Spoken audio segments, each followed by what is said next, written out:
ما كان محمد أبا أحد من رجالكم ولكن رسول الله وخاتم النبيين.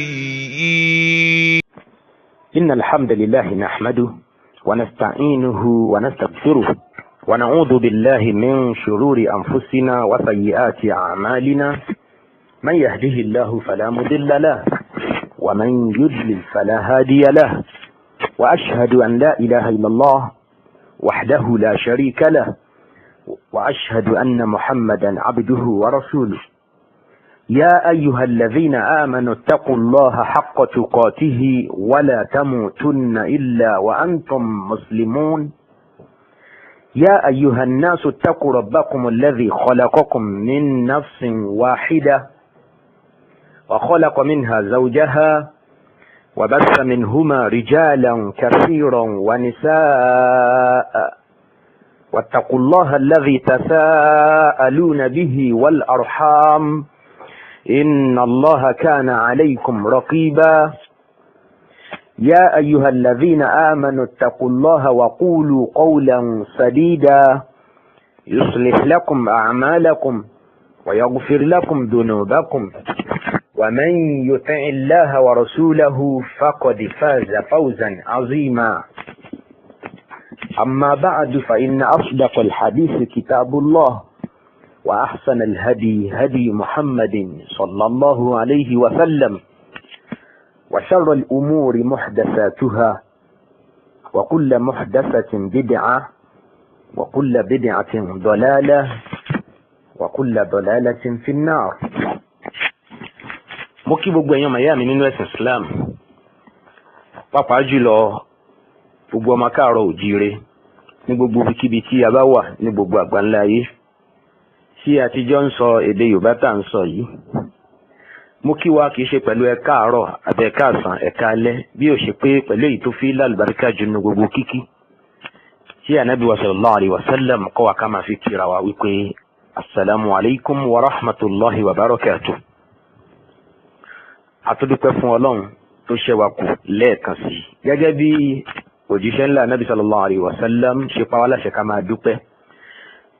a ò lè mọ̀ pé dá tó bí Ànábì sallallahu alaihi wasallam ṣe máa ń dá, òun náà la ṣe bẹ̀rẹ̀ gẹ́gẹ́ bí ìṣe wa bí a ṣe bẹ̀rẹ̀ yẹn. ọ̀rọ̀ tá a kọ́ tì síwájú pẹ̀lú èdè lárúbáwá yẹn, òun náà ni ìlànà Ànábì sallallahu alaihi wasallam. gbólóhùn tí fi bẹ̀rẹ̀ ọ̀pọ̀ nínú àwọn ìbánisọ̀rọ̀ ẹ̀, èyí tó kún kẹ́kẹ́ fún ọ̀pọ̀lọpọ̀ wáàsí ẹ̀rọ mayami.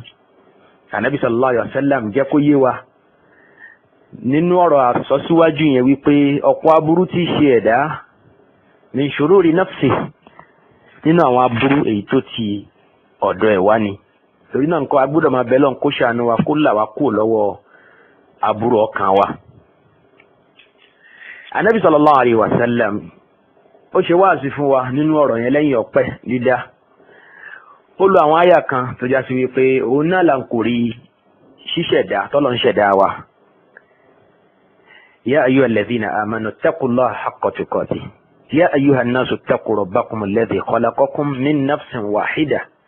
ya ayyuhal ladhina amanu ittaqullaha wa qulu qawlan sadida. gbogbo àwọn gbólóhùn wọ̀nyí àtàwọn bẹ́ẹ̀ bẹ́ẹ̀ nínú al-Qur'an ó ń pè wá sí ní tí wọ́n torí ẹ̀dá ó náà ní ká bẹ̀rù Ọlọ́run. wá sì ti parí sára bẹ̀rù Ọlọ́run téèyàn bá mà túmọ̀ gbólóhùn náà. ṣùgbọ́n Ànábì sallallahu alaihi wasallam torí pé òun lọ́lọ́run rán sí wa wa kana min anfusina, ọmọ ẹ̀dá ènìyàn bíi tiwa náà ni. ó mọ tí ń ṣe wá, ó mọ̀ pé onígbàgbé ni wá, ó tún wá ń wí fún wa lóòrèkóòrè níbẹ̀rẹ̀ ọ̀rọ̀ ẹ̀ gẹ́gẹ́ bá a ṣe sọ síwájú pé ká má bàa gbàgbé nǹkan torí ẹ̀dá wa. ó náà ní bẹ̀rù Ọlọ́run tá à ń pè ní al-ikhlas. kóníkálukú wa kárí pé abẹ̀rù Ọlọ́run, abẹ̀rù Ọlọ́run, a nípayà àti palẹ̀mọ́ di ọjọ́ kan tí a ó pàdé ọba tó ṣẹ̀dá wa tí ò ní ṣe sá fún, torí pé a ó pàdé ẹ̀ yóò gbé ẹ̀san àṣẹ wa lé wa lọ́wọ́ ni. bá a ṣe rí a ó gbà rí, bá a ṣe kan yòókù náà a ò ní ṣaláì gbẹ̀san, gẹ́gẹ́ bí a ó ṣe kà nínú Suratul Baqarah, Quran orí kejì nìyẹn, Quran chapter 2 verse 281. ká lọ ka àyà yẹn nínú àwọn àyà ìkẹyìn tó sọ̀kalẹ̀ nìyẹn tó mú wa mọ̀ pé Ànábì sallallahu alaihi wasallam dágbére fáyé káka ká gbọ́yé ó ti tó ní wàásì kún àwọn èyí tí a fi bẹ̀rẹ̀ ọ̀rọ̀ wa yẹn. atọ́rọ̀ ìkẹ́ àti ìgẹ́ fòjìṣẹ́ ńlá ìkẹ́ ọlọ́run àti ìgẹ́ fòjìṣẹ́ ńlá Nabi Muhammad sallallahu alaihi wasallam tó kọ́ wa lẹ́kọ̀ọ́ tó kọ́ àwọn aṣíwájú wa lẹ́kọ̀ọ́ táwa náà wá bá ẹ̀kọ́ náà kọ́lọ́n kó bá ṣàlékún kí àti ìgẹ́ tí ò ní dúró ń gbà kọ̀ọ̀kan kọ́lọ́n kó bá ṣe fún àtàwọn tó tẹ̀lé ìlànà ẹ̀ náà àwọn sàbí àwọn aráalé ẹ̀ àtàwọn tó rin ìlànà títí ẹ̀ títí àtòrí ẹnì kọ̀ọ̀kan wa náà tá a jọ ń gbọ́rọ̀ yìí àti gbogbo àwọn ọmọ ìyá wa ní ẹ̀sìn Islam káàkiri àgbáńlá ayé àti gbogbo àwọn mùsùlùmí tó tún máa ṣẹ̀mí lẹ́yìn wa kí àánú Ọlọ́run kó má fẹ́ ẹnì kọ̀ọ̀kan wa sílẹ̀ títí di jẹ́ ọ̀gbẹ́dìdì. gẹ́gẹ́ bí ìṣe wa ẹ̀yàn ọmọ ìyá wa nínú ẹ̀sìn Islam a máa tó padà síbi àlámàrí tá à ń sọ wọ̀nyí torí wípé ọjọ́ kú mà lọ́jọ́ ìsinmi ó ṣeé ṣe ká ọ̀ra sinmi díẹ̀ ó ṣeé ṣe ká dákẹ́ fáwọn àkókò kan nítorí ọ̀pọ̀lọpọ̀ ohun tá a rò pé yóò wúlò fún wa láyé ń bí àti lálùkìyámà tá ń bá káàkiri ṣùgbọ́n a ní ṣaláì máa padà síbi àtúnṣe fúnra wa nínú ẹ̀sìn Islam àti pípé àwọn tí ò sínú Islam yìí torí pé n ta wá ṣe láyé náà nìyẹn o. ọ̀rọ̀ ìjọ Ahmadiyya ẹ̀yọ́ màyá mi ó ti di ohun tá a ti mà bí ẹni mowó láti di ọ̀tá tí ń bá a bọ̀. ẹ̀yin tẹ́ bá ń fọkàn bá ọ̀pọ̀lọpọ̀ àwọn ọ̀rọ̀ àwọn fọ́nrán tó ti jáde síta lẹ́yìn tí ó já sí pé ẹ ní láti fowó púpọ̀ rà ẹ dánlódù ẹ lórí fóònù yín náà ni kò jù bẹ́ẹ̀ náà lọ. àwọn ọ̀rọ̀ tá a ti sọ nípa ìjọ Ahmadiyya lóníranran ẹ ti rí ọ̀pọ̀lọpọ̀ àwọn àǹfààní dì mú ń bẹ̀ wípé ó yẹ kí á kí àwọn ọmọ wa nílọ̀ ó yẹ ká pe àwọn ọmọ wa jókòó ká dá wọn lẹ́kọ̀ọ́ wò nípa wípé ìlànà Muhammad sallallahu alaihi wasallam òun ni ìlànà tó yẹ kẹ́ ẹ tẹ̀lé oníkálukú náà ló ń pe tiẹ̀ ní Islam oníkálukú náà ló ń pe tiẹ̀ lọ́nà mà ṣùgbọ́n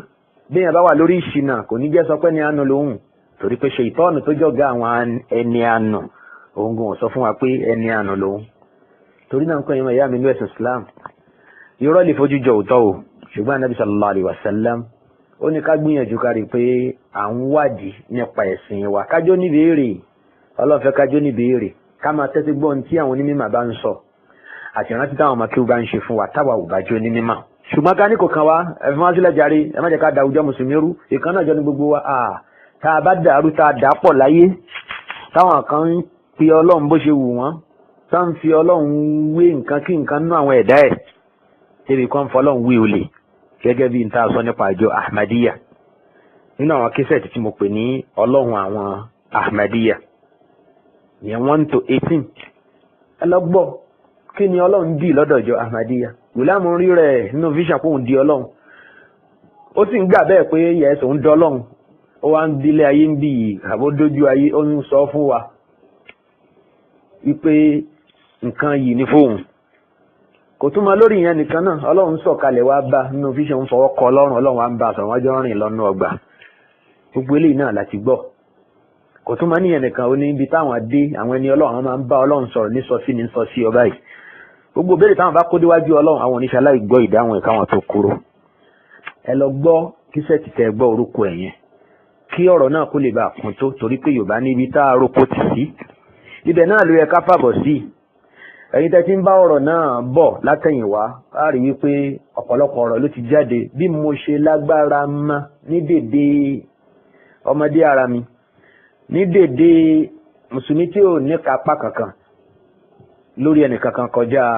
ara ẹ̀ àtẹnuwọ̀n bá wọn tọ́lọ́wọ́n bá kóòtì à ń gbìyànjú torí pé a bá pé iṣẹ́ àwọn ànábì Ọlọ́run òun náà ni ká tún àwọn èèyàn ṣe àwọn ànábì Ọlọ́run gẹ́gẹ́ bá a ṣe kà á nínú súratu Nahli Ọlọ́run sọ ń bẹ̀ wípé wa laqad ba'athna fi kulli ummatin rasula an i'budu Allaha wajtanibu at-taghut iṣẹ́ méjì táwọn ànábì Ọlọ́run wá ṣe láyé òun náà níṣẹ́ kí wọ́n júwe tó dáa fáwọn èèyàn pé Ọlọ́run rẹ̀ ẹ̀sìn ntí ń jẹ́ nì ntí ìjẹ́ nì ntó fẹ́ nì ntí ò fẹ́ nì ó yá ẹ wá jìnnà sí gbogbo tó yàtọ̀ fún tọ́lọ́run iṣẹ́ méjì táwọn ànábì Ọlọ́run wá ṣe náà nìyẹn wọ́n wá build ohun tó dáa bákan náà wọ́n wá destroy gbogbo ohun tí ò dáa bí a ó ti máa kà á nìyẹn ní gbogbo àwọn àyà oríṣiríṣi tó ń pa wá láṣẹ pé ká tún èèyàn ṣe ká tún ayé ṣe ká tún lẹ̀ ṣe ká sọ ohun tó dáa fáwọn èèyàn kí wọ́n ó ṣe ká júwe ohun tí ò dáa fún wọn kí wọ́n jìnnà sí i àwọn àyà tí a ń pè ní àyàtù al-amri bil ma'ruf wa nahyi anil munkar a ó máa kà nínú ẹ̀ Quran chapter 3 verse 104 Quran chapter 3 verse 110 àti bẹ́ẹ̀ bẹ́ẹ̀ lọ mélòó la fẹ́ kà ẹ̀yin ọmọ ìyá wa ní ẹ̀sìn Islam. àwọn ìtawà ń tẹ̀lé nìyẹn, àwọn ọ̀rọ̀ Ọlọ́run tèmi ń tẹ̀lé nìyẹn tí mo ṣe ń tẹ̀síwájú pẹ̀lú ìgbìyànjú àti ní àtàwọn ọmọ ìyá mi ní ẹ̀sìn Islam tájọ́ ń ṣègbìyànjú náà yálà lórí gúrùpù WhatsApp kan ni àbí lórí WhatsApp group ni lórí Telegram ni lórí Facebook ni àti bẹ́ẹ̀ bẹ́ẹ̀ lọ. a ń gbìyànjú à ń kọ́ àwọn èèyàn lẹ́kọ̀ọ́ ẹ̀sìn bá a ṣe mọ̀, ṣùgbọ́n eléyìí náà ara ń ta wá ṣe láyé náà nìyẹn.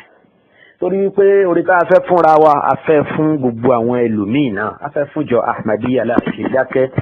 lórí ọ̀rọ̀ wọn kí wọ́n má rí bí ẹni pa ń bá wọn jà. àwọn náà rò wípé ohun táwọn ń ṣe bá a mu, wọn mọ tí ò dáa nínú tí wọ́n ń ṣe, àfi ká jẹ́ kí wọ́n mọ̀. torí pé ọ̀pọ̀ ẹni tó jẹ́ Ahmadi léni tó tẹ̀lé Gulam Ahmad wọn wọ náà jọ náà bí ó ṣe pé wọ́n rí gẹ́gẹ́ bí Mèsáyà àbí wọ́n gbà gẹ́gẹ́ bí Imam Mahdi, wọ́n rí lẹ́ni tó wá túnlẹ̀ ṣe. ṣùgbọ́n èrò rẹ̀ tí wọ́n ní lọ́kàn yẹn ṣé yẹn tó kò tó èèyàn mayàwá ní ẹ̀sìn Islam. téèyàn bá fi èrò rẹ̀ tẹ̀lé àwọn ẹni èṣù, tó bá fi inú rẹ̀ àníyàn rẹ̀ tó fi tẹ̀lé àwọn olóríṣà, ṣé tó bá di jọ́ àlìkìyàmọ̀ ǹjẹ́ Ọlọ́run ní sọ fún wípé ṣé ò ní làákàyè ni, ṣé ò ní mọ̀ rárá ni, ṣe bó lọ skul, ṣe bó màwé kà, ṣe bí wọn náà ti ẹ̀kọ́ Arabic díẹ̀díẹ̀, kí ló tó ṣèwádìí wá gbójúlé PhD tó ní nínú Arabic language. òwa ni mo rí pé lódodo náà ni mo dẹ̀ tẹ̀lé. ọ̀dà ńgbà tán sọ fún ẹ pé kì í ṣe lódodo, kí ló tó gba ń tán sọ, yóò jẹ́ àwíjàre lórí onítọ̀hún yẹn tó bá di jọ́ àlìkìyàmọ̀. àmọ́ ìfẹ̀yìntì ẹ̀ jẹ́ Ahmadi ẹ nínú rẹ̀ ẹ lérò rẹ̀ lọ́kàn, inú yín mọ́ ẹ fẹ́ tọ́lọ́hún ṣe, a ò takò àníyàn torí pé wallahu alimun bi dhati sudur. ó tó wà nù gbáyà Allah subhanahu wa ta'ala nìkan ló mọ̀, àwọn òun ṣàtinúmọ̀ràn títí wa o bíi Gulam Ahmad tí máa ń kílèmù wípé òun máa fọkọ̀. torí náà nǹkan òun la ṣe ń pè ní ṣàkíyèsí pé ẹ má gbójúlé àníyàn wa tó dáa nìkan, ẹ gbìyànjú kẹ́ ẹ wá òótọ́ kẹ́ ẹ mọ̀ òtítọ́. ẹ wá lè dá ní tí ó kù díẹ̀ kà tó nù tẹ̀ ń ṣe mọ́, àfi kẹ́ ẹ tẹ́tí gbọ́ àwọn tó takò yín. bẹ́ẹ̀ bá ń sọ̀rọ̀ nípa àwọn mùsùlùmí kan, pàápàá jùlọ mùsùlùmí Ahlu Sunnati wal Jamaa, a máa ń tẹ́tí gbọ́. mo máa ń gbọ́ Dr. Tìmẹ́yìn, máa ń gbọ́ tó ń sọ nípa Ahlu Sunnati wal Jamaa. èyí tí ń bá rí pé ó ṣẹlẹ̀ bẹ́ẹ̀ lóòótọ́, a mọ̀ pé eléyìí lóòótọ́ àṣìṣe àwọn apá kan nínú Ahlu Sunnati wal Jamaa nìyẹn, àṣìṣe apá kan nínú àwọn mùsùlùmí nìyẹn. ṣùgbọ́n ìtàn bá fi kún tó dà gẹ́gẹ́ bí tọ́rọ̀ bá débẹ̀ á padà máa sọ. ìyẹn ni pé èèyàn ò lè mọ rẹ̀ lámọ̀tán bí ó ṣe nípasẹ̀ ẹnìkejì ló lè jẹ́ kí mo mọ ibi tí mo kù sí. torí pé lójú oníkálukú ó ṣeé ṣe kó máa rí rẹ̀ nírì ẹni tó pé. torí náà nǹkan mo tún ń pè yín lẹ́ẹ̀kan sí ìjọ Ahmadiyya, ẹ ronúkúwàdà lórí ń tẹ́ wà lórí ẹ̀ lórí ń tẹ́ ń ṣe. bákan náà mo ń pé gbogbo mùsùlùmí tó ń sì ń rí ìta ń ṣe yìí gẹ́gẹ́ bí àtakò àbí gẹ́gẹ́ bí n tí a ò nílò láti máa ṣe, ẹ lọ gbọ́ yìí dáadáa. àwọn àyà tí mo ti kà síwájú lórí pé Ọlọ́run fẹ́ ká tún lè ṣe, ẹ jẹ́ kí a máa mọ̀. abálọ́mọ tó mu sìgá àbó mo gbó, a ò ní dákẹ́ lórí ẹ̀tọ́ ra mọ̀ pé ayé ẹ̀ fẹ́ bàjẹ́ lọ́nà ibi tó ń rìn yẹn, àwa ní fojúlẹ̀ káyé ẹ̀ bàjẹ́, a ó máa gbìyànjú láti tún ṣe. ó dáa tí yẹn bá fẹ́ bàtà rẹ̀ jẹ́ pẹ̀lú wípé ó wá tẹ̀lé Gulam Ahmad ńkọ́, ṣé kò yẹ kí a po onítọ̀hún yẹn sákìyèsí? torí náà ńkọ́ Ọlọ́run fẹ́ kí ilẹ̀ dá, kí ayé ó dá, kó má tọwọ́ wa bàjẹ́, ló ṣe ní káwọn kan máa dìde láti máa ṣàtúnṣe àwọn tó bá fẹ́ máa balẹ̀ jẹ́. ẹ̀ka nínú Suratul Baqarah Quran chapter 2 verse 251 Ọlọ́run ní walawla daf'ullahi nnasa ba'dahum bi ba'din lafasadatil ard walakinna Allaha dhu fadlin 'ala al-'alamin. Allah ní ká ní kìí ṣe pé òun Ọlọ́run bá lo àwọn kan nínú ọmọ ẹ̀dá ènìyàn láti lè fi dáàbò bo ilẹ̀ ní ilẹ̀ ò bá ti bàjẹ́ jù báyìí lọ. òun lo àwọn kan lápèjúwe, Ọlọ́run lo àwọn agbófinró láti lè máa fi mú àwọn òbílẹ̀jẹ́, àwọn alọ́kọ́lóhunkígbe, àwọn olè. táwọn agbófinró náà bá máa gbófin ṣánlẹ̀, máa pàdé àpòpọ̀ pẹ̀lú olè àbí máa kó bá fólè, a rí wípé àwùjọ ò dà. bẹ́ẹ̀ sì ni àwọn àfáà tí wọ́n ń ṣe wáàsí, ẹ má mutí, ẹ má jalè, ẹ má ṣe ṣìnà, ẹ má bà ìgbàgbọ́ yín jẹ́, ẹ má tẹ̀lé ẹni tí ò yẹ kẹ́ ẹ tẹ̀lé nínú ṣéhù àbí nínú àfáà àbí nínú ẹni tó pè rẹ̀ lánàbì. táwọn àfáà náà bá yé sọ bẹ́ẹ̀ náà, ilẹ̀ ó tọwọ́ wọn náà dà, ayé ò ní tọwọ́ wọn bàjẹ́. ohun tó fà á nìyẹn tó fi já sí wípé dáadáa ṣiṣẹ́ kù lórílẹ̀ yìí, torí pé àwọn kan ò yé sòótọ́, torí pé àwọn kan ò yé pé ọmọ aráyé síbi títí wọn ó ti dà. kódà táwọn èèyàn bá kórìíra wọn jù bẹ́ẹ̀ lọ, ẹ jẹ́ ká máa kórìíra wọn, àbọ̀ ń bọ̀ wá sọ̀rọ̀ fóníkálukú. ni mo sọ wípé èyí tá à ń ṣe yìí gbogbo èèyàn kọ́ ló lè tẹ́ lọ́rùn, ṣùgbọ́n ẹ ronú sí ṣó dìgbà tó bá ṣẹlẹ̀ sí tòsí ọ̀dọ̀ yín kí ẹ tó tají ni ẹ̀yin ìyá ẹ̀yin bàbá nínú ẹ̀sìn Islam. èmi ti rírú ẹ̀ tó ṣẹlẹ̀ sí sàká ní ọ̀dọ̀ mi tó já sí pé àwọn ọmọ wa arínú wọn tó kúrò nílé tó gba ilé ẹ̀kọ́ lọ Yorùbá ní orúkọ tó wù ní là á jẹ́ lẹ́yìn odi. ó délé ẹ̀kọ́ tán ó toro mọ́ ìkan nínú àwọn ọmọkùnrin tó jámadí àbí àwọn pè é mọ́ra wọn àmọ́ fún àwọn ọ̀wà kan fà á lójú mọ́ra òun náà rí pé kò sí láìsí ṣùgbọ́n mi yàn pàtàkì tí ẹni ó dáa jẹ́ kí n bá a lọ jàre abákú kàwé tán náà á padà lọ́kọ náà ni. kò rí láìfi ń bẹ́ẹ̀ irú ẹni tá à ń sọ yìí nísìnyí abẹ́lẹ́ ọba àlekè ọlọ́kùnbá dá padà sójú ọ̀nà. ó ṣeé ṣe kí wọ́n tójú ba burú yẹn yan màyá mi yálà àwọn lọ lọ́kọ ńbẹ̀ ni àbí kẹ́ wọ́n ti ẹ̀ darapọ̀ mọ́jọ yẹn pátápátá ni kí wọ́n má padà wá mọ́. ó ṣeé ṣe ká pè wọ́n títí kí wọ́n má gbọ́ báwí kí wọ́n má gbọ́ pípè. torí náà nǹkan èèyàn kì í sọ pé ẹ jẹ́ kí n tọ́jú bá burú láburú bá ń ṣe mí máa padà máa kí ọ ẹ̀. al-wiqayatu khayrun min al-ilaj. prevention is better than cure. nítorí ẹ ká ṣe òun náà ni pé kákọ́ gbìyànjú láti dènà bá burú òṣè níṣẹ̀lẹ̀. ìyẹn dá jù ká máa wá ọ̀nà láti lè wá ojútùú sí aburú ńgbà tó bá ṣẹlẹ̀. torí náà nǹkan èèyàn máa yá wa ẹ jẹ́ kó ní kálukú tọ́ àwọn ọmọ wa. báwo ṣe máa gbìyànjú pé ká má kó àrùn kárùn bẹ́ẹ̀ ni ká máa gbìyànjú kí wọ́n má kó ìgbàgbọ́ kí gbàgbọ́ torí pé gbogbo ẹ̀ ló ti pọ̀ láyé tá a wà yìí. Ànábì sallallahu alaihi wasallam ó lóun lọ ẹ̀yin èèyàn ẹ má kó ní ìlànà tòun ẹ má lọ ya kèfèrí tóun bá kó láyé yìí tán ìlànà wọn ni kẹ́ ẹ tẹ̀lé ẹ wo alukuran yìí ẹ wo Quran chapter 6 verse 153 ẹ̀ka kẹ́ gbọ́ yìí àtàwọn àyà tó rí bẹ́ẹ̀. bákan náà ìwò Quran chapter 59 suratul hashri ọlọ́ni wa ma atakumur rasulu fakhuduhu ẹ ṣe ẹ̀sìn ìbá nàbí ṣe mú wa kódà tá a bá lè ṣe tó bẹ́ẹ̀ ó ti tó fún wa kó já sí pé ìlànà ẹ̀ la wà kò sẹ́ni tó lè lóhùn lè tó àwọn sàábé a ò tó bẹ́ẹ̀ kò sẹ́ni tó lè ṣẹ̀sìn bá nàbí sallallahu alaihi wasallam ṣe tó wá ló dáhùn lójú pé bó ti rí nìyẹn ṣùgbọ́n ó ti tó kó já sí pé orí ìlànà ẹ̀ òun náà ló wà níta ń sọ nìyẹn máa yá wa jàre àtàlù sunna wal jamaa àti gbogbo ẹni tó gbìyànjú àti tó àwọn èèyàn ṣe ibikíbi táwọn náà bá wà ohun tó ní kálukú wa ń sọ náà ni pé ká gbìyànjú ká rí pé a wà lórí ìlànà tànàbí sallallahu alaihi wasallam kí n tó tẹ̀síwájú nínú ọ̀rọ̀ mi ní abala yìí ẹ̀yàn máa yá wa. mo ti sọ lẹ́ẹ̀kan wípé yóò ṣe pàtàkì púpọ̀ kí àwa tí a ò bá tí ì gbọ́ àwọn ọ̀rọ̀ tá a sọ síwájú ká gbìyànjú láti gbọ́ nítorí pé àǹfààní wà ń bẹ fún wa. ayé tá a wà léni gbogbo ẹ̀ ti dojúrú pọ̀ o. téèyàn bá wà láwọn àwùjọ oríṣiríṣi ibi tọ́pọ̀ ọmọ ẹ̀dá ènìyàn wà nínú ilé ẹ̀kọ́ ni àbí lábẹ́ bíríìjì ní gáràjì àbí láwọn gáràjì káàkiri á rí pé oríṣiríṣi nǹkan ló ń ṣẹlẹ̀ oríṣiríṣi gbàgbọ́ oríṣiríṣi ìròrí ṣùgbọ́n Ànábì sallallahu alaihi wasallam ó lóun lọ nítorí fẹ́ kẹ́ ẹ máa ṣe ìgbà tí wọ́n béèrè pé sàsọ́ọ̀lẹ̀ fún wa nígbẹ̀yìn ayé ẹ̀ ọ̀rọ̀ tó ti ń sọ tẹ́lẹ̀ náà ni ittaqullah ó ti ń wí tẹ́lẹ̀ ẹdúró lórí ìlànà mi ó ti ń wí tẹ́lẹ̀ ṣùgbọ́n ó tún sọ gẹ́gẹ́ bí àsọsílẹ̀ wípé fa'alaykum bi sunnati wa sunnati al-khulafa'i ar-rashidin ẹdúró lórí ìlànà yìí ní Muhammad sallallahu alaihi wasallam àtàwọn àrólé mi òjíṣẹ́ Ànábì sallallahu alaihi wasallam sọ fún àwọn mùsùlùmí wípé ẹ ṣọ́ra wa iyyakum wa muhdathatil umur ẹ ṣọ́ra fún gbogbo àdádálẹ̀ nínú ẹ̀sìn torí pé àdádálẹ̀ aburú ni bídíà ni bídíà sì ní yóò ṣe sábàbí bí ẹni tó ń ṣe ó ṣe rí ìbínú Ọlọ́run àti ìyà Ọlọ́run kó ṣe ni àti yín bẹ̀ torí náà ńkọ́ táwálẹ̀ nínú nínú wa tí ó ṣàyà gbàǹgbà tí yóò lóhùn ní tẹ̀lé lánàá Ànábì sallallahu alaihi wasallam àbí tó lóhùn tẹ̀lé lánàá Ànábì sallallahu alaihi wasallam ṣùgbọ́n òun ó tẹ̀lé bí wọ́n ṣe mú wá fún láti ilẹ̀ India àbí Pakistan àbí nílé Ifẹ̀ nítorí máa pè fún lẹ́sìn bẹ́ẹ̀ ló wọ́n máa tẹ̀lé òun ò ní tẹ̀lé báwọn sàábé ṣe gbé kalẹ̀ ẹ̀rì pé onítọ̀hún yẹn náà ṣe kùnà tálẹ́ ní náà gan tí ò ní fi màrán Ànábì ṣiṣẹ́ bólùkọ́ fún wa ní màrán ilé ẹ̀kọ́ ṣáà ní tẹ̀lé torí pé a fẹ́ páàsì táwálẹ̀ nínú tó fẹ́ wọná lálẹ́ kìámà tí ò ní tẹ̀lé ìmàrán Ànábì Muhammad sallallahu alaihi wasallam. nínú àwọn ọ̀rọ̀ tá a ti sọ síwájú ká tún lè tẹ̀síwájú lẹ́kùnrẹ́rẹ́ ó pọ̀ lóníranran àyàn máa yà wá nínú ẹ̀sìn Islam torí nǹkan kan kọ́ torí káyé lè dáa ìjọ Ahmadiyya kì í ṣèjọ kan tó ṣe fojú kéré kì í ṣe pé nítorí pé lágbájú gbàlúmọ̀ Muhammad sallallahu alaihi wasallam lọ tí yóò ṣe wípé ó dàbí ẹni pé ṣe ìtọ́ọ̀nù kò fi wọ́n lẹ́ngbà kọ̀ọ̀kan kò yé yá wọn lò láti lè fi dá ọ̀rọ̀ rú mọ́ àlùmọ̀ Muhammad sallallahu alaihi wasallam lójú ìdí nìyẹn tí a fi ń ṣègbìyànjú yẹn lọ wẹ́rẹ́wẹ́rẹ́wẹ́rẹ́ bẹ́ẹ̀ làwọn mùsùlùmí sì ń ṣe káàkiri àgbáńlá yé èyí táwọn ṣe ńlẹ̀ Yorùbá yìí àwa kọ́là kọ́kọ́ èmi kọ́là kọ́kọ́ àwọn kan ti ṣíwájú a ò sí ní ṣaláì máa ṣe jura wa lọ àmọ́ abẹ́lẹ́ wọn bá àlékè ọlá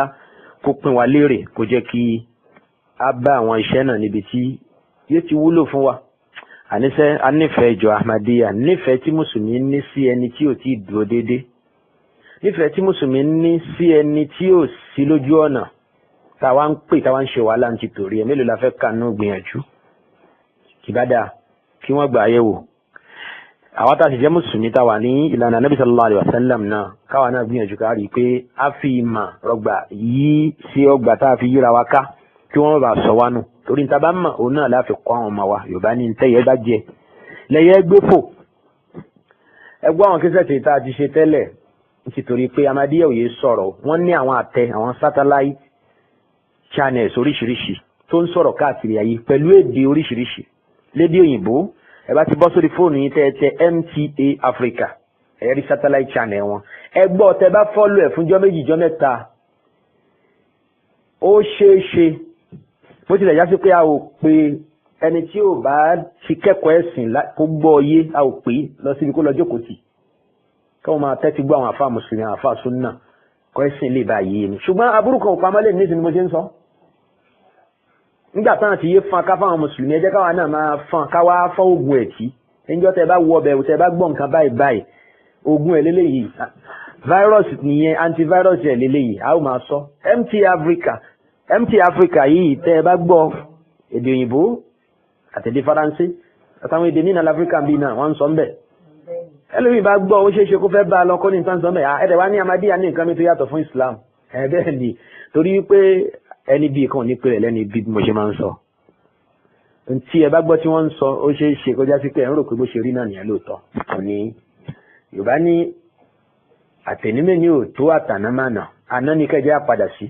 kọ́rọ̀ lè bá yé wa dáadáa ṣé afẹ́tẹ̀lé Dr. lágbájá àbí ṣéwù lágbájá àbí mísánná lágbájá àbí mọ́lífìtà làkàṣègbè ṣé òun la fẹ́ tẹ̀lé inú àwọn Ahmadiyya àbá fẹ́ tẹ̀lé kí ni ọ̀gá àgbà sọ ẹni bá fẹ́ jọ́ọ̀jì ẹ̀sìn Islam kó má jọ́ọ̀jì ẹ̀ látara ìwà mùsùlùmí kó lọ jọ́ọ̀jì ẹ̀ látara alukur'an àti sunnah Nabi sallallahu alaihi wasallam bó ṣe rí náà nìyẹn láti sọ àtọ́jú jáde pé mi ò sọ̀rọ̀ Ahmadiyya pẹ̀lú pé Ahmadi kan Imam Ahmadiyya kan ládùúgbò mi ó ṣe báyìí kò pọ́nú ọ̀rọ̀ mi tó bá tiẹ̀ wà rárá torí ẹ̀kọ́ la fẹ́ lò níjọ́ tẹ bá ti sọ bẹ́ẹ̀ ni pé wọ́n ṣe báyìí ládùúgbò wa àwọn arábò mi ò sọ pé wọ́n ṣe bẹ́ẹ̀ ládùúgbò títí wa títa la fẹ́ tẹ̀lé báyẹn torí náà kọ́ ẹ mọ́ lè jẹ́ ká dàmọ́ra pẹ̀lú pé wọ́n ṣe báyìí ládùúgbò ẹ jẹ́ ká padà sínú síra káàkiri bẹ̀ mọ òkodoro ọ̀rọ̀ ìyẹn lè di tèmi ṣe ọ̀pọ̀lọpọ̀ gbà tá a bá ń sọ àwọn ọ̀rọ̀ wọ̀nyí a ò wí lórí à ń wí inú àkọọ́lẹ̀ wọn ni lẹ́yìn tá a ṣe ọ̀pọ̀lọpọ̀ ìgbìyànjú lórí ẹ̀ kí ìṣìnà má bàa bá lè mọ Muhammad sallallahu alaihi wasallam láti bẹ̀ ṣòtòrí náà nǹkan gbà tá a bá ń gbọ́rọ̀ tó dùn lẹ́nu wọn a ní sọ pé ẹnu onípọ̀n là á ti gbọ́ pọ̀n onípọ̀n a máa parọ́ gbà míì kó dọ́gbọ́n fọwọ́ sẹ́kẹ̀ kó dún pọ̀n bí ẹni wípé pọ̀n ló dún pọ̀n dẹ̀kọ́ ló dún òun gan fún rẹ̀ ló fọwọ́ sẹ́kẹ̀ tó wá ta ẹ̀kẹ́ pa ní pẹ́pẹ́ tó fi dún so àwọn èèyàn kan wà bẹ́ẹ̀ bẹ́ẹ̀ mi náà ṣe rò tẹ́lẹ̀ nìyẹn wípé òótọ́ ni ẹnìkan nù wọn Dr. Saheed Tìmẹ́yìn ó ní bí wọn bá ń bọ́ ọ̀rọ̀ Ahmadiyya ẹnu Ahmadiyya ni ó ti gbọ́ yẹn gbọ́dọ̀ gbọ́ lọ́dọ̀ ta Ahmadiyya ẹ bó ṣe rí nìyẹn lóòótọ́ ṣùgbọ́n nígbà tá a tẹ̀síwájú láti gbọ́ látẹnu wọn ṣe lárí pé ọ̀tọ̀ ni tó wà nínú tíra àwọn tíra wọn tó sì pọ̀ lónìí ọ̀ràn ọ̀tọ̀ ni tí aṣíwájú wọn sọ ọ̀tọ̀ ni táwọn ọmọlẹ́yìn tèmi yìí ń sọ ìdí nìyẹn ká fi wò pé ó dáa a ó máa gbọ́ ọ̀rọ̀ lẹ́nu onípọ̀n àbí a ó máa gbọ́ pọ̀n lẹ́nu oníkàn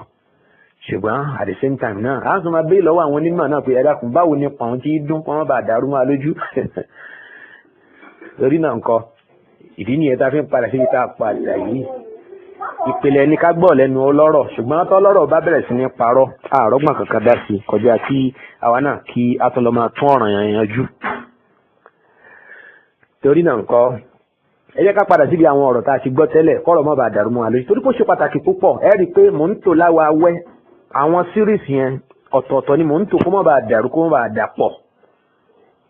sápòjúwe a bẹ̀rẹ̀ láti ibi Ahmadiyya sọ wípé kèfèrí ní gbogbo mùsùlùmí késẹ̀tì mẹ́fà nìyẹn 1 to 6 bí mo ṣe wí yẹn ẹ kàn ra táìpù ẹ̀ sórí YouTube yóò gbé wa Ahmadiyya sọ wípé kèfèrí ní gbogbo mùsùlùmí bó sì jẹ́ orí WhatsApp number òun náà lẹ bá ti béèrè fún ẹ ò ní ṣaláì rí ìgbà lọ́wọ́ wa tí a bá béèrè fún lórí àwọn WhatsApp number èyí tí ọ̀pọ̀lọpọ̀ wa tá a ti gbọ́ náà kíṣẹ̀ tó ṣíwájú wọ́n tún padà máa mention fún wa insha Allah ta'ala tó bá padà yá. Ahmadiyya sọ pé kèfèrí ní gbogbo mùsùlùmí báwo lẹ fẹ́ gbìyànjú àti download ẹ̀ lórí YouTube ẹ kàn béèrè fún lórí fóònù insha Allah ta'ala wọ́n á sẹ̀ǹdẹ̀ sí yìn torí ìmọ̀nà ẹ̀dá ẹnìkan fún wa lówó kankan àgbowó lọ́wọ́ Saudi gẹ́gẹ́ bí Ahmadiyya ṣe máa ń sọ anybody tó bá ti sọ̀rọ̀ ń pa Ahmadiyya báyìí wọ́n á ní owó Saudi ni owó Saudi ló ń wá àbí kẹ́ Saudi ló sponsor ẹ̀ ká máa ba ìlú kan lórúkọ jẹ́ kò ń ṣèwà mùsùlùmí gidi Ahmadiyya bá dẹ̀ jẹ́jọ love for all lóòótọ́ kì í ṣe tó yẹ kí. Bákan náà ẹ béèrè fún hatred for all love for none yẹn Ahmadiyya hatred for all love for none 1 to 3 ó nìyẹn. Gulam Ahmad yẹ̀yẹ́ anabi wa Muhammad sallallahu alaihi wasallam. Gulam Ahmad yẹ̀yẹ́ anabi wa Muhammad sallallahu alaihi wasallam 1 to 10 ó lè máa ya Ahmadiyya lẹ́nu àbáwọn tí wọ́n jẹ́ Ahmadi náà ọkùnrin àbóbìnrin nù wọn pàápàájúlọ àwọn tó jẹ́ student wọ́n ní láti fi táìtù yẹn gan àwọn òtẹ̀ ní gbọ́ gbogbo àwọn ọ̀rọ̀ wọ̀nyí ẹ̀ ń ṣera yín ni o bẹ́ẹ̀ ni ṣùgbọ́n kò jẹ́ tuntun torí wípé bí ọ̀tá òun náà ni aláìsàn ló máa ń mú dókítà ń gbà mí nígbà tó bá ń ta abẹ́rẹ́ bọ̀ ń dì ṣùgbọ́n tó bá dára tán ó ṣeéṣe kó ṣiṣẹ́ àlàáfíà fún èmi ò máa tẹ̀síwájú láti jẹ́ kó yé yín ohun tó ṣẹlẹ̀ gangan nìyẹn ọ̀rọ̀ wọn ń ta kẹ́sẹ̀ tì kọ́ mi ò gbá tẹ́ǹkọ́ bọ̀ ńjọ́ mo ti ń bá ọ̀rọ̀ yìí bọ̀ mo fẹ́ kó lọ yé yín bẹ̀ yẹn mi ò sì ní ìdíkì máa pé wàláì síwájú kí ayé tó mọ̀ pé òótọ́ ni mò ń sọ. tí n bá ní Gulam Ahmadiyya yẹ Ànábì sallallahu alaihi wasallam ó lè takò làákàyè ẹ̀yin tẹ̀yìn ṣe Ahmadiyya ṣùgbọ́n ẹ jókòó kẹ́ ẹ gbọ́ kẹ́yìn wúye sí ọ̀rọ̀ yẹn ṣé rí respect Ànábì sallallahu alaihi wasallam njó lọ pẹ̀lú àwọn tá a ní Gulam Ahmad sọ yẹn tẹ́yìn náà ó sì padà sínú ìwé tẹ́ ò bá ń bẹ̀ ṣùgbọ́n ṣe ní láàánú púpọ̀ táwọn ọmọ wọ̀nyí tán bá lọ tí wọ́n bá bọ̀ tàbá tó pàdé lórí WhatsApp group ohun tí wọ́n ó tún máa mú wá náà ni pé bí ẹni pé wọ́n ò gbọ́ nǹkan kan ní gbogbo ní tàn sọ kí ló wá dé báyìí kí ló dé tí ẹ̀rọ òótọ́ tí ẹ̀ ò tiẹ̀ fẹ́ gbọ́ ẹ̀ tiẹ̀ fẹ́ gbà tẹ bá bẹ̀rẹ̀ lọ́wọ́ ẹlòmíì ǹjẹ́ o ti gbọ́ nǹkan kan náà àwọn ọ̀rọ̀ tá a ti sọ kéṣẹ́ ti di 124 nísìn 124 kò dín ní 124 á lóun ò gbọ́ nǹkan kan náà kí ló fà á ní torí pé òun ti mọ̀ pé òun tó fi ń sọ̀rọ̀ yẹn kì í ṣe òun ẹni tóun lè gbọ́ òótọ́ ọ̀rọ̀ lẹ́nu ẹ̀ tó yorùbá ní àbíkú sológun dèké ọlọ́run kó wá ṣàánú faman yahdihi min ba'dillah man yahdihi min ba'dillah ta ló lè ṣe ìtọ́sọ́nà fún èèyàn báyìí bí insha Allah subhanahu wa ta'ala a kàn gbìyànjú ni kò sínú èrò ọkàn mi nígbà kọ̀ọ̀kan wípé èmi ni wọ́n fẹ́ kó Ahmadiyya kó lórí ilẹ̀ kíjọ Ahmadiyya máa wulẹ̀ dààmú ara wọn gbogbo ọ̀rọ̀ pé ìwọ máa criticize wa àwa ń spread káàkiri àgbáńlá ayé yẹn kódà Dr. Tìmẹ́yìn náà tún sọ̀rọ̀ ẹ̀ ní ó ṣe ńláàánú púpọ̀ PhD holder for that matter in Arabic language ẹni ó kéwú lábẹ́ ilé tó kéwú lọ́dọ̀ àwọn àfa kó máa sọ̀rọ̀ yẹn lẹ́nu pé Ahmadiyya ń spread káàkiri ó túmọ̀ sí kó tọ̀rọ̀ nìyẹn níbi kan ó ń sọ wípé torí pé àdúrà òun gbà òun bẹ lọ́hùn àdúrà òun dẹ́ gbà ó túmọ̀ sí pé Ahmadiyya òótọ́ ni Ahmadiyya ṣe ẹ̀rí pé ó ṣe ní láàánú gidi gan ṣùgbọ́n ṣe làwọn bá gbìyànjú yìí lọ́n ti ti wa torí pé Allah subhanahu wa ta'ala oníṣàlàyé lò ó sì ti ń lò alhamdulillah nínú ìgbésí ayé àwọn èèyàn kan kódà bí òjú wípé kí ó fi create awareness fáwọn mùsùlùmí tí wọn ò mọ kí Ahmadiyya jẹ tẹ́lẹ̀ ká má bàa gbẹ̀tà kí kálukú lè fa ọmọ ẹ̀ létí yóò ṣiṣẹ́ ẹrú ẹ̀ láwùjọ mùsùlùmí insha Allah ta'ala ń bèlè tà sí kò ní ṣaláì jẹ́ sábàbí ìmọ̀nà fún àwọn kan nínú àwọn táwọn nù Ahmadiyya torí náà kọ́ ẹ̀fọ́ kan yín balẹ̀ èmi kọ́ mo wá dé mo wá fẹ́ pa Ahmadiyya rán pẹ̀lú ìgbìyànjú mi torí pé mo mọ̀ pé sayazollu siraa bayna al-haqqi wal-batili ila akhir as-sa'a nta ń pè ní ìjàkadì kò ní ṣaláì máa tẹ̀síwájú láàrin òótọ́ àti irọ́ títí dìgbẹ̀yìn ayé bó ti rí nìyẹn jàre ṣùgbọ́n àwọn ṣègbìyànjú títí wa ma ala ar-rasuli illa al-balagul mubin abẹ́lẹ́ wọn bá lè kí ọlá kó tọ́ wa sọ́nà Gulam Ahmadiyya yẹ anabi Muhammad sallallahu alaihi wa sallam 1 to 10 ní kíṣẹ́ tìyẹn Gulam Ahmadiyya yẹ àwọn anabi 1 to 2 Gulam Ahmad anabi lè pè 1 to 7 why Ahmadiyya 1 to 8 Ahmadiyya yẹ anabi Isa 1 to 19 ọlọ́run àwọn Ahmadiyya 1 to 18 Gulam Ahmad ṣé ọmọ Ọlọ́run ni Ghulam Ahmad? Ghulam Ahmad ọmọ Ọlọ́run question mark wà ń parí ẹ̀ pé ṣé ọmọ Ọlọ́run nítorí pé rẹ̀ lọ́mọ Ọlọ́run ó ní metaphorically ọmọ Ọlọ́run lòun. àmàbọ̀ ọ̀nà ṣe fẹ́ tán àwọn Christian ṣe nígbà tó máa ń pe Jésù ní ọmọ Ọlọ́run kò burú wọn láwọn wòlíì náà ọmọ Ọlọ́run làwọn wòlíì náà ìjọ Ahmadiyya ló sọ bẹ́ẹ̀ ẹ gbọ́ kí sẹ́tẹ̀ ọ̀kan ṣoṣo náà ni Ghulam Ahmad ọmọ Ọlọ́run all in one àkọlé tá a fún yẹn nìyẹn all in one torí pé Ghulam Ahmad sọ pé òun náà ni gbogbo àwọn ẹni lè tó ti kọjá lọ òun náà ni gbogbo wọn ló tún ayé wá lẹ́ẹ̀kejì wọ́n á gbé àwọ̀ ohun Ghulam Ahmad wá all in one yẹn 1 to 4 ni Ghulam Ahmad's revelation 1 to 7 Ghulam Ahmad ìyàwó Ọlọ́run Ahmadiyya Yalash bó ti rí náà ni ẹja rẹ̀ ẹmọ yáwá tẹ bá gbọ́ ẹ̀ẹ́mà kí ló wà ń bẹ̀ Ghulam Ahmad ìyàwó Ọlọ́run Ahmadiyya tó ń jẹ́ Yalash Ọlọ́run Ahmadiyya ni Yalash orúkọ tí Ghulam Ahmad fún Ọlọ́run ẹ̀ nìyẹn Ọlọ́run olóhùn jẹ́ Yalash Rik 1 to 3 péré nìyẹn Ghulam Ahmad shamelessness àwọn ọ̀rọ̀ àìlójútì ọ̀rọ̀ àlùfàṣà ètò jáde lẹ́nu Ghulam Ahmad ẹlọgbọ́n yẹn náà mẹ́ta péré náà ni 1 to 3 bákan náà díẹ̀ nínú àwọn irọ́ Ahmadiyya títà ìtù yẹn ṣe lọ nìyẹn díẹ̀ nínú àwọn irọ́ Ahmadiyya ìyẹn jẹ́ 1 to 33 díẹ̀ péré náà ni nínú àwọn irọ́ Ahmadiyya ó ṣe ní láàánú gidi gan gbogbo àtàwọn ń pàdé pẹ̀lú àwọn ọmọ wọ̀nyí ó dà títí dì sí ní orí response kan tó nítumọ̀ gan látọ̀dọ̀ wọn tán bá lọ tán bá bọ̀ a ní ẹ parọ́ a ní ànábì yìí ń parọ́ a sì fìdí ẹ̀ múlẹ̀ náà wọ́n ti rẹ̀ pé àwọn ọ̀rọ̀ báyìí tó sọ irọ́ ni lápèjúwe tí kò sọ pé Ọlọ́run ní ànábì sallallahu alaihi wasallam sọ pé ẹni tó bá ti rí òun Muhammad ti rí Ọlọ́run man ra'ani faqad ra'a Allah irọ́ kan nìyẹn ó wá pọ̀ lọ bẹ́ẹ̀ tí kò ní ànábì sallallahu alaihi wasallam sọ pé tí Mahdi bá padà wá nígbẹ̀yìn ayé àwọn mùsùlùmí ó gbógun jì wọ́n pè ní kèfèrí wọ́n sì fẹ́ pa ìyẹn pé wọ́n fẹ́ pa Mahdi torí náà làwọn èèyàn ṣe ń pè òun ní kèfèrí ó lé ànábì ló sọ bẹ́ẹ̀ àdẹ́sọ pé kó ṣáà wò àdìsí náà ń bò lànábì ti sọ bẹ́ẹ̀ ká ló gbà wá ẹ jẹ́ ká wò ó wá pọ̀ lọ bẹ́ẹ̀ jàre mélòó mo fẹ́ kà nínú àwọn irọ́ náà so àwọn Ahmadiyya yìí wọn ní padà dé ká sọ fún wa pé yes àwọn ọ̀rọ̀ báyìí tó sọ yá èsì ẹ̀rí wọn ní ṣe bẹ́ẹ̀ wọ́n lè láwọn ti dáhùn ẹ̀ sínú àwọn ìwé kan ìwé yẹn ta ló bá yín kà gan lẹ̀ Yorùbá ń bí yìí gan ẹ sọ sédè Yorùbá ẹ jẹ́ káwọn èèyàn gbọ́ ẹ fèsì fún mi ní èdè Yorùbá tí mo fi ń bá ayé sọ̀rọ̀ yìí ẹ̀yin náà sọ tí ń ṣètà ẹ jẹ́ káwọn èèyàn rí gbọ́ níjọ́ tẹ bá sọ yẹn mo ní àwọn èèyàn ti mọ̀ pé àṣé àfà tó ń sọ̀rọ̀ Ahmadiyya àṣé olódò burúkú ni níjọ́ tẹ bá sọ bó ṣe kẹ́ ẹ sọ tí ó ṣe pé ẹ̀ ń fọpọ́ làwọn èèyàn ṣeré torí tẹ bá tún dán wò láti dàárú àwọn mùsùlùmí ò tún tún tò padà àwọn èèyàn ti gbọ́ ọ̀rọ̀ tí mo sọ dáadáa tẹ́mi ò bá láǹfààní àti tòtò ní bá bísí púpọ̀ àwọn èèyàn máa tún tò insha Allahu ta'ala torí náà ńkọ́ tẹ bá kọ̀ tẹ́ ẹ bá dákẹ́ àwọn èèyàn sọ pé n táfà yẹn sọ nípa yín àjẹ́ pé bó ṣe rí nìyẹn lóòótọ́ huma amrani ahlahuma murran ẹ̀ṣà yìí tó bá wù yín lẹ́ṣà náà ọ̀nà méjèèjì iná ńlá àti iná kékeré ètò bá wù yín bẹ́ẹ̀ náà nìkẹ́ mu ṣùgbọ́n yóò tiẹ̀ dá mi ò tiẹ̀ fẹ́ kẹ́ wúlẹ̀ ṣàjàngbìlà ṣe ní kẹ́ gbìyànjú láti ronú kú wàdà wallahi mo fẹ́ dáadáa fún yín bẹ́ẹ̀ ni mo fẹ́ dáadáa fún yín mo fẹ́ wọ àlìjánná mo sì fẹ́ kẹ́yìn náà wọ àlìjánná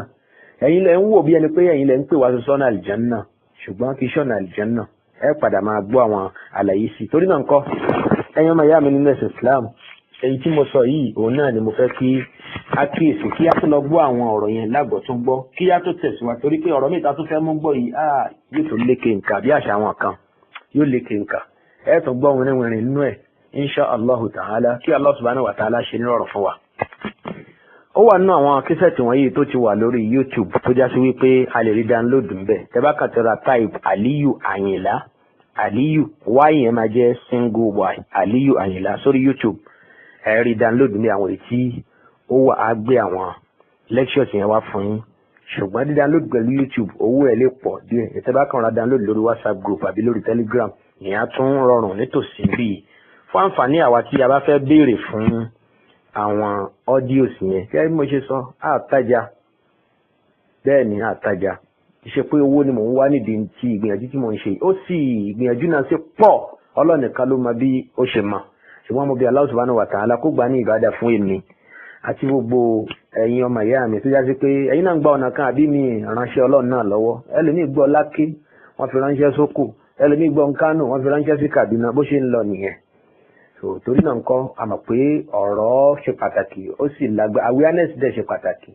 Ahmadi ẹ má bínú lẹ́ẹ̀kan sí